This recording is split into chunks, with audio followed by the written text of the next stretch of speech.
All right, good afternoon, everyone. The date is April 6, 2022. We are in the last full week of the Maryland legislative session for 2022. And this might be our final meeting of the Election Law Subcommittee. We'll see how that goes. We have two bills on the agenda that we will be discussing, SB 101 and SB 163. Let's go ahead and start with the one that I think may be a little simpler, which is SB 101, dealing with contested elections.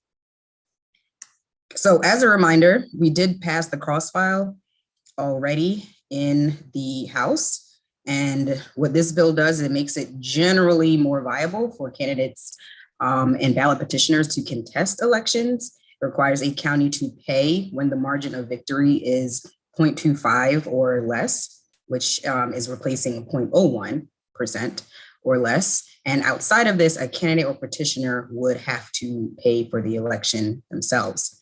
It also ensures that we allow contributions and expenditures to be used to contest an election, and establishes a path for a public campaign finance committee to raise and use funds to contest an election.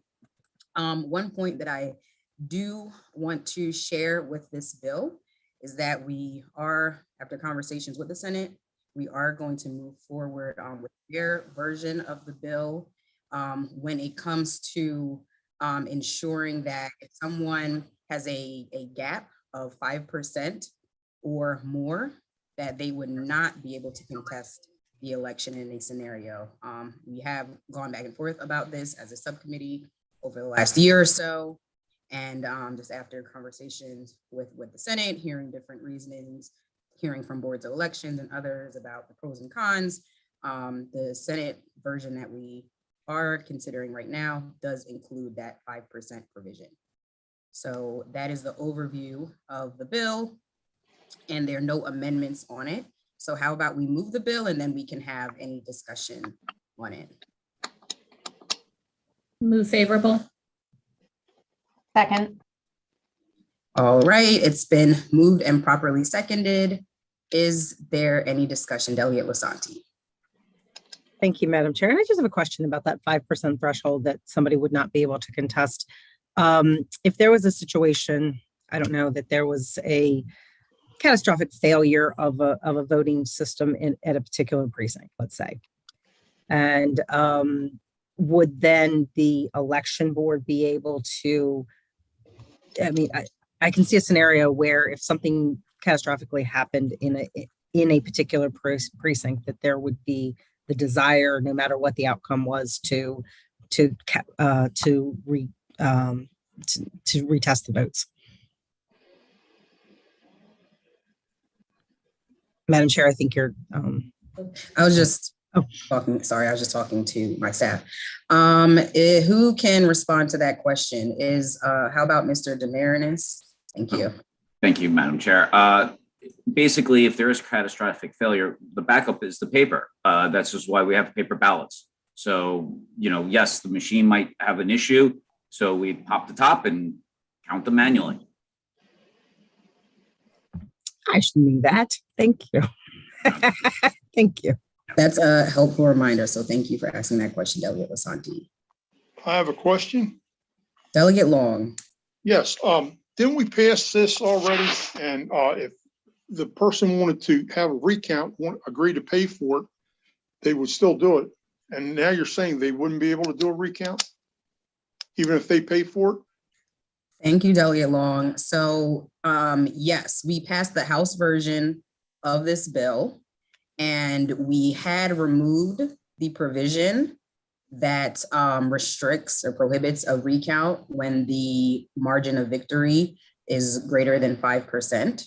However, the Senate version that we are considering does include that provision. So yes, if in an election, the margin is 5% or greater, even at their own cost, someone would not be able to do a recount. And I do want to point out that a 5% margin is a pretty significant margin for there to be a gap between the winner and the loser. So that 5% does seem like a reasonable number. Well, the only thing that I'm thinking about, some of our primaries have low voter turnout. And, that's my only concern. And if a candidate wants to pay for it, it's up to them. But anyway, thank you. Thank you, Delegate Long. Totally understand that point. Any other discussion? All right, hearing none. All those in favor of SB 101, please raise your hand or say aye. Okay, any opposed? Yep. All right, let's record Delegate Long as opposed. Okay, thank you everyone for the great discussion on that. SB 101 has passed our subcommittee and we'll move it forward favorably to the full Ways and Means Committee. Okay, moving forward to SB 163, the second and final bill for today. I know that there has been a lot of advocacy around SB 163, and we certainly appreciate the public's engagement on this. Behind the scenes, we've been working to ensure that the bill meets the needs and some of the views of the House and the Senate. And now I think that we've gotten to a place where there is strong and broad agreement. We're ready to bring this bill out for passage. So the members should have a copy of the reprint. Please speak up and let us know if you don't have a copy of the reprint of SB 163. We did hear this bill in full committee a few weeks ago. And I'm actually going to ask Stan if he can, we don't need to go line by line, Stan, but if you can just walk us through the bill and just point out some of the major provisions. Sure, happy to do that. Overall, brief summary of the bill. It allows absentee ballots to be canvassed starting 8 business days before early voting, requires a local board of elections to contact a voter who fails to sign the oath on the absentee ballot envelope and attempt to obtain the voter's signature so that the ballot may be counted. And it also requires that the early absentee and provisional vote be reported by precinct. So there are several amendments. Amendment number 1 requires a local board of elections to contact a voter who fails to sign the oath on the absentee ballot envelope promptly after receiving the ballot to try to obtain the voter's signature. Amendment number 2 prohibits a local board of elections from tabulating absentee ballot vote totals before the polls close on election day. Amendment number 3 delays the option for a voter to use a mobile telephone, text message, or online portal to provide a missing signature on an absentee ballot envelope until June 1st of 2023.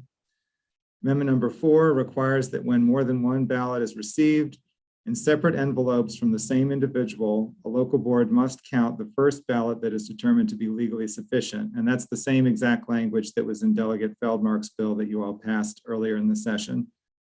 Amendment number 5 allows a local board of elections to tabulate absentee ballot vote totals before election day only for the 2022 statewide primary election.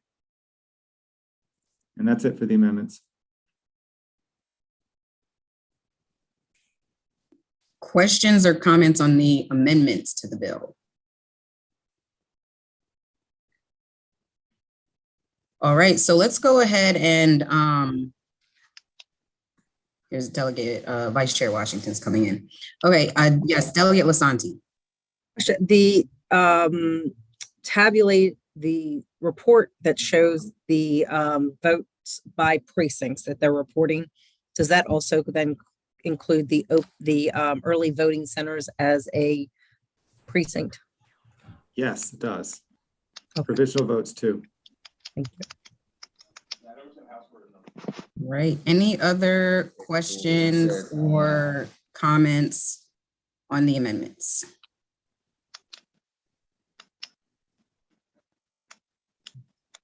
All right, so how about we go ahead and adopt the amendments and then we'll just discuss the bill as amended. Do I have a motion on the amendments? Move the amendments. Second. All right, it's been moved and properly seconded. Any further discussion on the amendments? All right, hearing. Question. Oh, yes, Delegate Long on the amendments. Yes. So how, the amendments, how does that change the bill from what we heard in committee? Because I had my notes. I don't have the amendments in front of me. Sorry about that. No problem. Stan, could you just reiterate for us how the amendments changed the bill? Right, so under the bill as it stands, without the amendments, they couldn't check the oath. They couldn't check to see whether the signature was missing on the oath until the canvass begins.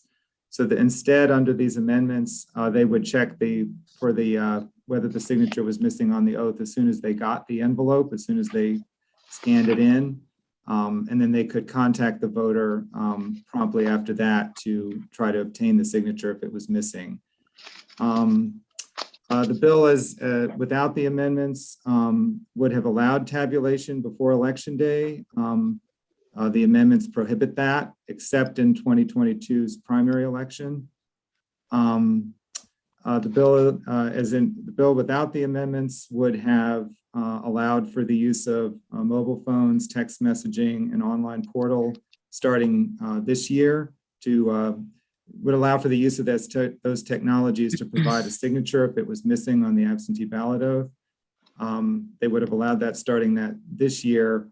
Under the amendments, those technologies will be allowed starting in June of 2023. Okay. And then the bill without the amendments also had different language for when multiple ballots are received from the same individual. The amendments just use the language from Delegate Feldmark's bill. So those are the differences. And the only thing I'll add to that was really important to me is that we are curing ballots as soon as possible when they're received, rather than waiting until 8 days before the election day. Once a local board receives a ballot and sees that the oath is missing, they're able to contact that voter as soon as possible to try to get that fixed. Any other questions on the amendments? All right, hearing none, all those in favor of the amendments to SB 163, raise your hand or say aye. Aye. Aye. All right, any opposed? No. Delegate Griffith is opposed. All right, the bill is now amended. Let's have some discussion on the bill in its amended form. Are there any questions, comments, concerns that anyone wants to raise? Delegate Griffith. Thank you, Madam Chair. Again, my concerns go back to the previous bill. This continues to support the language and the bill we had that would allow an absentee ballot to supersede an in-person vote. I think the in-person vote should count. Because of that, I'll be voting no. Thank you. Thank you, Delegate Griffith. We appreciate you sharing that background and that reasoning. Any other comments, questions, concerns before we entertain a motion? It's the first. Delegate Lasanti. I just want to get that in my head, though. It's the first properly cast ballot that is counted. Okay. Exactly. And the reason for that is there are so many different scenarios. Right. And we think that that is just the simplest standard. It also prevents someone from saying, oh, I sent it in, now I changed my mind, I'm just going to go vote in person. So generally that will be the absentee ballot because it's usually canvassed first. But what the standard would be is the first legally sufficient, that's ready to be voted, that maybe it even has been cured, but the first legally sufficient ballot. But it basically, in my mind at least, this farther supports the concept that there is really no difference in the mechanism that you use to cast your vote. Whether it is in person, whether it is by mail, they are on equal footing by passage of this bill because because it is the one that is cast first. That's a great point. I think it does reinforce that. Delegate Griffith. Thank you, Madam Chair and Delegate Lasanti. So in my position on it, where I can't get past, for whatever it's worth, is if someone has a mail-in ballot show up on their behalf and they show up to vote and they say, well, I never mailed a ballot in. That one was sent illegally. I'm here to vote now. I'm not allowed to vote now. My only recourse is to file a criminal complaint. And even while I'm filing a criminal complaint, the ballot that I said was sent illegally is still going to count. So I can file a criminal complaint. Hopefully there's justice served, but the ballot I'm contesting is going to get counted anyway. And that's why I'm opposed. And Delegate Griffith, totally understand that, but just in brief response, I think that what you're talking about is little criminal activity. And I just don't think that there's a way for an election judge to litigate that and investigate. Is this person telling the truth? Is there really election fraud taking place at the polling location? I think it's just difficult for that to be figured out in the moment that the person would cast their provisional in that situation. They can come make their case, but they would pass their vote their provisional, and it would have to be figured out in the back end if there is some kind of criminal activity taking place. And I totally agree with that, which is why I believe the person being there in person, physically there with their ID and, I'm right here, that would supersede a mail-in one, because the mail-in one's in doubt. There's no doubt the person is standing right in front of you there to vote. But because it's already been canvassed and counted, even if I'm standing here saying, I did not send a mail-in ballot, I did not vote yet, I'm here to vote, it doesn't matter. That vote's going to count no matter what I do at this point. And that's what I'm opposed to. And the fact that mail-in balloting wasn't rolled out in this in this numbers as it was until 2020. And because of the emergency order, we did not record how many times double ballots happened. And frankly, because of that, people may have cast 2 ballots and had both counted because we were not checking to see if it was mailed in and if they voted in person. And if people did that and it was not contested if it slipped through the cracks, which happens, it's innocent mistakes happen. We have no idea how many people actually double voted in 2020 because of that. And we have no idea how many times this happened. And 2022 is going to look much more like 2020 than 2018. So the numbers from 2018 don't even really apply. So we have no idea how much of a problem this is going to be, if it's going to be a problem at all. But I'm very concerned, and that's why I'm opposed. So thank you. Okay, noted. Thank you, Delegate Griffith. Any other discussion or questions on the bill as amended? All right, let's entertain a motion.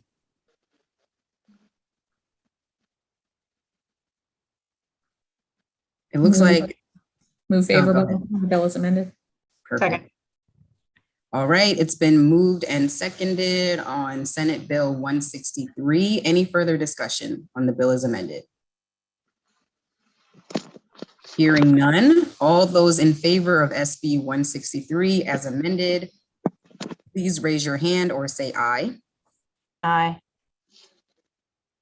All right, any opposed? No.